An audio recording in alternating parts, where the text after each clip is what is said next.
কিরণচন্দ্র ব্যানার্জিদা খুবই কৃতি লোক। তিনি Isapur rifle factory general manager. তো 1965 সালে কিরণদা দেওঘর যান। দেওঘরে যান এপ্রিল মাসে।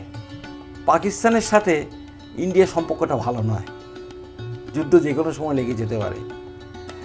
কিরণদা ঠাকুরের কাছে খুব অনুরোধ করে বলেন, ঠাকুর আমার ফ্যাক্টরিতে রাইফেল তৈরি হয় ইসাপুর গানশেল ফ্যাক্টরিতে, কিন্তু সেই রাইফেলগুলি এত ভারী আমাদের সৈনিকরা নিয়ে যেতে পারে না।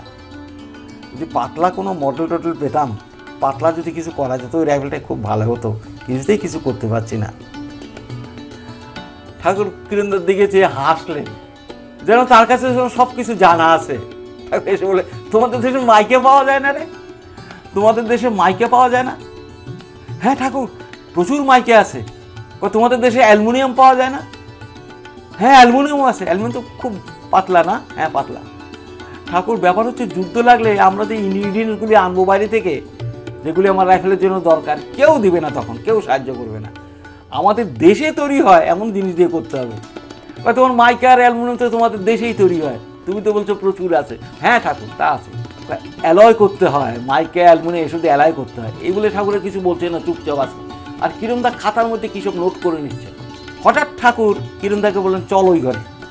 এই বলে কিরণদাকে নিয়ে ঠাকুর পাশের ঘরে, নিরানিবেশের পাশে একটা ছোট্ট ঘর আছে, ওই ঘরে চলে গেলেন। ওই ঘরে চলে গিয়ে ঘণ্টাখানিক ধরে কিরণদা এবং ঠাকুর কথাবার্তা বললেন। আর আমরা সমস্ত বড় ঘরের মধ্যে বসে আছি তখন। ঘণ্টাখানিক পরে কিরণ যখন বেরোলেন, তার চোখ মুখ যেন উজ্জ্বল হয়ে আসলো। কি যেন উনি পেয়ে গেলেন, লাঠি নিয়ে বেরোলে। আর কেবল লাঠিতে নমস্কার করতে করতে বেরোচ্ছেন ঘর থেকে।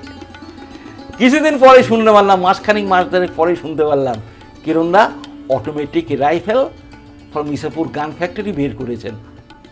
সেই অটোমেটিক রাইফেল দিয়েই ভারতবর্ষের জয় জয়কার। প্রচুর কোটি কোটি টাকা তিনি ইন্ডিয়া গভর্নমেন্টের ব্যয় করেছেন। ঠাকুর কাছে চিঠি লিখেছেন, ঠাকুর আমার ভয় হচ্ছে, এত টাকা ব্যয় করলাম, যদি সাকসেসফুল না হয়। কিন্তু কিরণদার রাইফেল নাকি খুব ভালো হয়েছে, সেই জন্য সরকারের তরফ থেকে কিরণদাকে পদ্মশ্রী উপাধিতে ভূষিত করা হলো।